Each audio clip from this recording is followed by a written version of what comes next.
जिसका लंबा फ्यूचर होता है, पब्लिक उनको साथ देती है। तेजस्वी यादव जी को हम लोग सपोर्ट करते हैं कि जो लंबे समय तक नीतीश कुमार जी रहे हैं सत्ता में, अब कुछ कर नहीं पा रहे। अब तो चाइना में भी और रशिया में भी इलेक्शन कमीशन है, वहां पे भी तो चुनाव वहां एक पार्टी जीतती है। तो क्या हम अपने मुल्क को उस दिशा में जाना चाहते हैं? वो चिंता हम सबको होनी चाहिए, आपको भी होनी चाहिए। इसलिए मैं ये कह सकता हूं, खड़गे साहब, राहुल गांधी जी और तमाम जो साथी बैठे हमारे, इन सब की राय लेकर के हम लोगों ने तय किया है इस चुनाव में अगले मुख्यमंत्री के चेहरे के रूप में तेजस्वी यादव जी को हम लोग सपोर्ट करते हैं, जो एक नौजवान है, लंबा फ्यूचर है इनके साथ में। और मेरा अनुभव से मैं कह सकता हूं, जिसका लंबा फ्यूचर होता है, पब्लिक उनको साथ देती है। ये नौजवान है, कमिटमेंट रखते हैं। पिछली बार भी जो उन्होंने स्लोगन दिए थे, नौकरी के दो या कोई दो, या जो वादे किए थे उसमें खरे उतरे। ये तो ऐसा व्यक्तित्व आपके सामने नौजवान के रूप में आया है। सोच समझ के सबने फैसला किया है। ये नेता के रूप में उतरेंगे मैदान में। राहुल गांधी जी ने मिलकर जो यात्रा करी थी, बड़ा इम्पैक्ट है।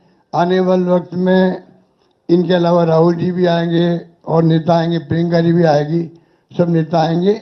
और हम सब जो बैठे स्टेज पर, सब मिलकर संकल्प किए हुए हैं कि जो हालात देश के हैं, देश हित के अंदर और देश चाहता है उसके अनुसार हम चाहेंगे कि बिहार में ये जो लंबे समय तक नीतीश कुमार जी रहे हैं सत्ता में, अब कुछ कर नहीं पा रहे। अब तो हम पूछना चाहते हैं अमित शाह जी से, इनकी पार्टी के अध्यक्ष जी से, क्या बताइए, हमारा नेता तो हो गया तेजस्वी यादव, आपका नेता कौन है बता दीजिए।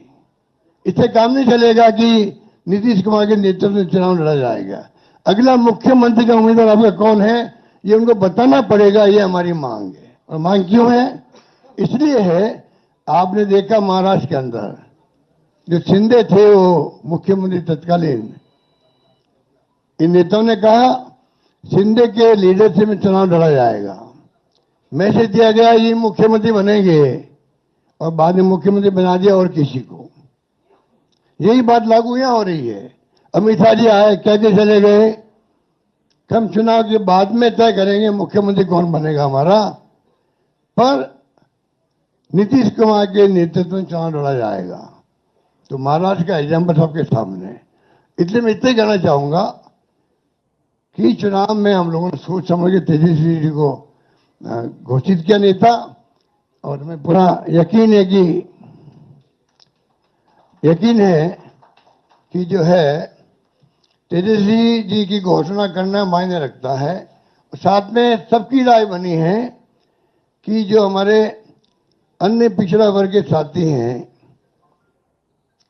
मुकेश सहनी जी, जिनको आप सब जानते हैं, मुकेश सहनी जी, जो एक संघर्ष करते हुए यहां तक पहुंचे हैं, अपनी पार्टी बनाई है, अपनी अकल और शरीर से, अपनी मेहनत से बनाई है, गरीबों के मसीहा के रूप में, अपनी कौम के मसीहा के रूप में उभर के आए हैं। ऐसे नौजवान को हमने तय किया है वो उप मुख्यमंत्री होंगे। साथ में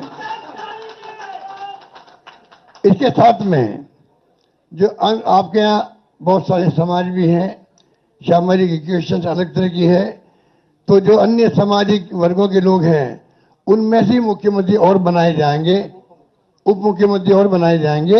यही बात कह के मैं अपनी बात समाप्त करता हूं। धन्यवाद। शुक्रिया अशोक गहलोत साहब।